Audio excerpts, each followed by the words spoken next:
Assalaamu calaykum waraxmatullaahi wabarakaatu. Dhammaan aad bay idiin salaamayaa asxaabta iyo akhyaarta sharafta badan ee ku xidhan kanaalka aqoonta cusub.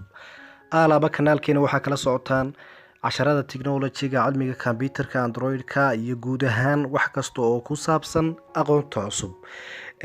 Androidka markaan leeyahay waxaan uga jeedaa mobilka, yacni maalin walba casharo ku saabsan mobilka iyo applicationadiisa, barnaamijyadiisa, maadaama dunidu maanta ay mobil noqotay, sidaa daraadeed taasaan idiin soo gudbinayaa maalin walba. Guud ahaan cilmiga internetka halkan ayaad kala soconaysaan. Casharkeena maanta waxa uu ku saabsan yahay qaybtii labaad ee siraha WhatsApp-ka. Hore waxaynu uga soo hadalnay qaybtii koowaad oo siraha WhatsApp-ka ah. Marka siraha ku jira WhatsApp-ka, sidaa daraadeed qaybtaas waxay private iyo sida wax loo qariyahay. Qaybtana waxaynu kaga hadli doonaa qayb aad u muhiim ah, laakiin waxaynu u baahanay intaa ka hor inaynu tagno WhatsApp markaynu tagno, halkan markaynu joogno aad boggaaga koowaad ee WhatsApp-kaaga joogto, waxaad tegaysaa halkaa saddexda dhibcood ee is hoos yaalla baad tegaysaa. Kadibna waxaad tegaysaa halkan ay ku qoran tahay settings markaad ku dhufato, qaybtan hore aynu uga soo hadalnay, qaybtanna ayaa inoo hadhay oo siraha muhiimka ee WhatsApp-ka ay ku jiraan. Kadibna waxaad taabanaysaa halkan ay ku qorantay chat marka taabato, waan kugu soo celiyo, waa halkan ay chat ku qorantay baad taabanaysaa. Marka taabato optionka koowaad waxa weeyaan halkaas weeyaan. Optionka koowaad haddaynu kaa furno, muxuu yahay enter is send halkay ku qoran tahay, yacni wuxuu ku leeyahay enter key will send your message. taa haddaynu wax yar sharaxno, taa badanaa uma baahanaysid oo WhatsApp-ka imika sida caadiga default-ka ama sida saxda ah ee imika WhatsApp-kaagu yahay waxa weeyaan markaad message qorto ood message kala qorto haddana hoos unbaad u degi kartaa message-ka, yacni paragraph aad u samayn kartaa qaybo istaba yaalla. Laakiin haddii aad kan furto, tusaale ahaan haddii aad kan furto, yacni fariintaada waxay noqonaysaa markaad qorto salaamu calaykum, tusaale ahaan markaad sidaa u qorto, markaad qorto salaamu calaykum tusaale ahaan, isla markiiba hoos uma degi karto, layn kale kuma hoos qori karaysid. sidaa daraadeed maadaama aad ku hoos qori karin laymamkii oo halkaa layn oo keliya uu kaa rabo, wuxuunbuu kuu soo saari doonaa calaamad yaroo sidan oo kale ah. kadibna marka taabato automatic unbuu u dirayaa. yacni waxay noqonaysaa inaad ku daasho. taa marka haddaad furanayso adiga kuu taalla, waxa weeyaan anigu ma jecli, waayo waxa weeyaan dee qofkiiba hadal gaadhsiin kara maysid fariinta qofka aad la wadaagaysay. intaa kadib waxaa jirta qayb la yidhaahdo iyadana media visibility-ga. media visibility-gu waxa weeye qaybtan waa aad bay muhiim u tahay, gaar ahaan mobilkaaga iyo maaragtay storage-kaaga.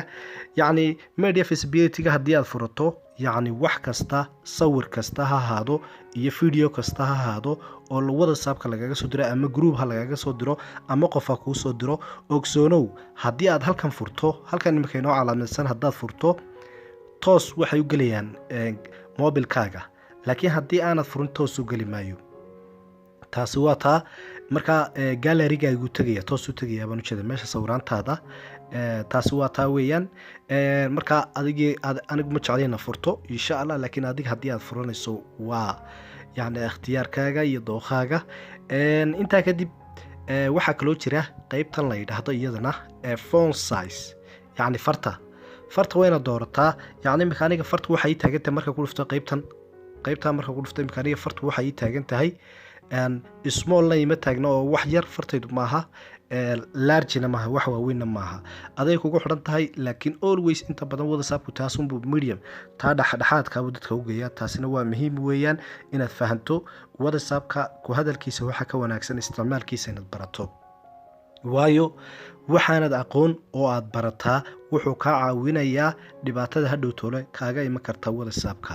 intaa kadib waxaa kaloo jira qaybtan luuqadda badanaa soomaalidu dee soomaaliga kuma jiro, sidaa daraadeed luuqadda carabiga iyo luuqadda imika waxaa ku jira WhatsApp-kayga iyo luuqadda maaragtay ingiriisida. sidaa daraadeed soomaaliga yacni isku xarfo waxay yihiin luuqadda ingiriisida ama laatiiniga loo yaqaano. taasina halkaasaad ka dooran doontaa, maca laatiini baad ku hadashaa mise carabi baad qortaa. intaa kadib waxaynu tagnaa qaybtan muhiimka ee loo yaqaano wallpaper-ka. haddaan qaybta aynu u gudubno, yacni intaynaan u gudbin horta waxaa idiga ilaaway haddii aad kanaalka ku cusub tahay oo ay tahay markii koowaad aad kanaalka soo booqatay, fadlan calaamadda subscribe-ka nagu caawi oo taabo.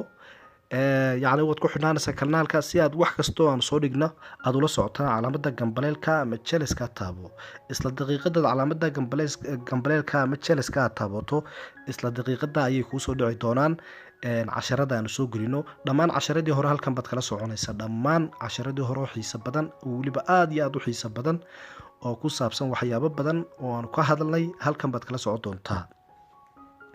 intaa kadib waxaan ku leenahay waad mahadsan tahay. casharkeenii bayn ku laabanaynaa imika. intaa kadib maadaama casharkeeni ku laabanayno whatsapp bayn tegaynaa. qeybta aynu joognay waxay ahayd qeybta aynu joognay waa qeybtan muhiimka weeyaan.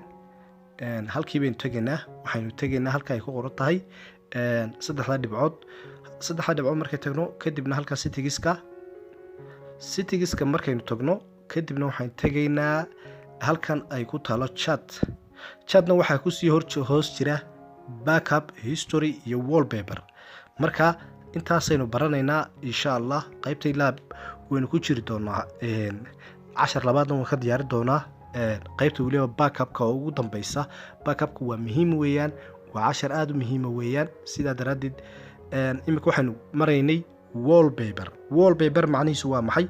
wallpaper imika waxa weeyaan halkan imika u fiirso, halkan waa cadaan soo maartid, halkan waa green, waxa weeye midab cagaara ama akhtara. halkan cad ayaa la yidhahaa wallpaper. haddaba waxaa ka dambeeya qoraalada noocan ee meesha ku qoran, waxaa ka dambeeya waa cadaanka baa ka dambeeya. sidaa daraaddeed kaasaa la yidhaahdaa wallpaperka haddaad ku dhufato yacni wuxuu ku siinayaa opshano badan buu ku siinayaa.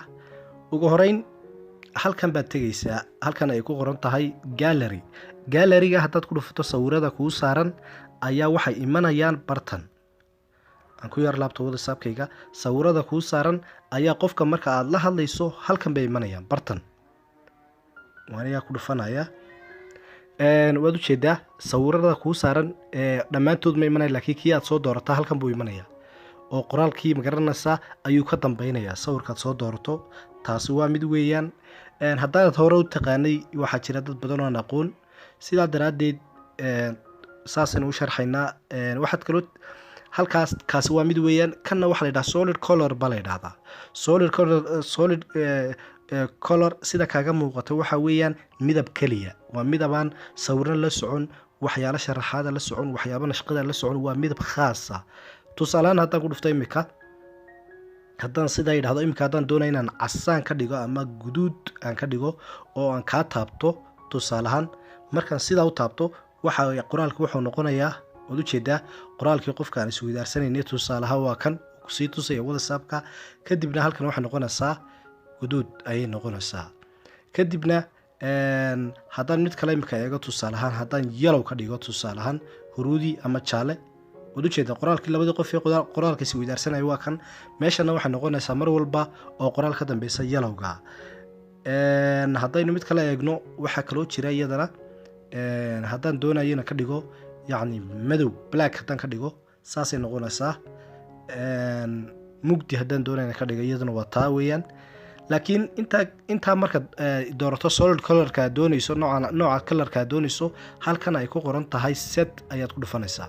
waa meeshan u fiirso, waa halkan ay ku qoran tahay set ayaad ku dhufanaysaa. set haddaad ku dhufato qoraalku wuxuu kuu noqonayaa black xagga dambe oo dhan. tusaalehaan imika haddaan dib ugu noqdo, waad ujeedaa qaybtan waa madow weeyaan. whatsappkii imika waxa weeyaan qof kastoon la hadlaya qaybtaasi madow. yacni adaa doora doona nooca aad doonayso. laakiin waxaan rabaa inaynu dib halkii ay ku laabanno. halkii baynu tegaynaa, kadibna chat bayn tegaynaa, kadibna wallpaper bayn tegaynaa. solid colorka yacni haddii tusaalehaan aad qaar ka dhigato oo hadhow toole dhibaata kaaga timaado inaad iska qaadi kari weydo, easy way, wada fudud baan kuu hayaa. wadada fudud aad samaynaysa waxay tahay waxunbaad taabanaysaa taa. wuxuu ku noqonaya whatsappka sidii aad mobilkaaga ugu shubatay rasmiga ahayd buu ku laabanaya haddaad taa taabato. oo markaad sidaa tidhaahdo tusaalehaan taabato imika uu ka baaba-aya madowgii asalkiisaba soo laabanaya. waad ujeedaa dhinacyada ka fiiri, waad ujeedaa backgroundkii uu isbedelay. intaa kadib waxaynu gelaynaa oo welibana aynu sii wadaynaa haddii ilaahay yidhaahdo qaybtan loo yaqaano yacni qaybta yacni chatkan tegaynay wallpaperkan sii soconaynay qaybta waxaa la yidhaahdaa wallpaper library whatsappka iskale haddaad ku dhufto tusaale ahaan ma doonaysa inaad soo download garaysata buu ku leeyahay yacni wallpaper package dhan oo isku dhammaystiran oo whatsapp ku leeyahay ma doonaysa oo sawiro iyo wax walba iskugu jira ma doonaysa inaad soo download garaysato haddaad doonaysa inaad qaybtan backgroundkaaga mar walba badisha marka dadkaa sheekeysanaysaan qaybtan waa dooran karaysaa oo okay baad oran kartaa laakiin aniga ma yaban leeyahay waxaa kaloo iyadana muhiim ah no wallpaper haddaan yidhaahdo tanun bay la soo macno tahay yacni wuu dhilaad garanaya wixii wallpapera wixii maaragtay yacni sawirkaa xagga dambe qoraal ka maraya dhammaantii uu ka saaraya meesha taasi waxay la mid tahay yacni inaynu yacni sidii rasmigaheed ku isticmaalayno haddaba daawadayaal intaa maanta waxaynu kusoo gabagabeyneynaa insha allah waxaynu kusoo gabagabeyneynaa casharkeenii haddii aad wax su-aalo hayso qaybta commentiga ayaad nagu reebi doontaa haddii casharadii hore ay ku dhaafeenna waxaad yacni adoo aqoonta cusub halkan ku qoraya kadibna gelaya kanaalkeena aqoonta cusub qaybta commentiga ayaad nagu reebi doontaa haddii yacni aad wax ka fahmi weydo casharadii hore ku dhaafayna dhammaan halkan baad kala socon doontaa haddii ilaha yidhaahdo welibana iyagoo taxana ah iyagoo maaragtay dhayliya ayaad la soconaysaa waa anigoo ah Nacayb Tire oo ka socda kanaalka aqoonta cusub oo idin leh nabadgelyo iyo naxariisi korkiina ha ahaato aad bay idin salaamayaa. Assalaamu calaykum.